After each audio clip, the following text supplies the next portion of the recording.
It's summertime, which means temperatures are rising, which can take a heavy toll on your elevator equipment if not appropriately maintained. An elevator that isn't maintained correctly can cause hazards and equipment to overload, leading to frequent repairs, costing you money. Pincus Elevator is here to help you keep your elevators running smoothly while cutting down on operating costs. Elevator equipment rooms tend to heat up when outside temperatures rise. It's recommended that you maintain an operating temperature between 60 and 90 degrees year-round, with humidity levels not exceeding 65%.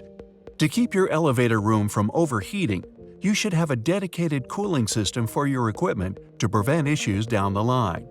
A portable air conditioner is a good investment and will keep your equipment running smoothly.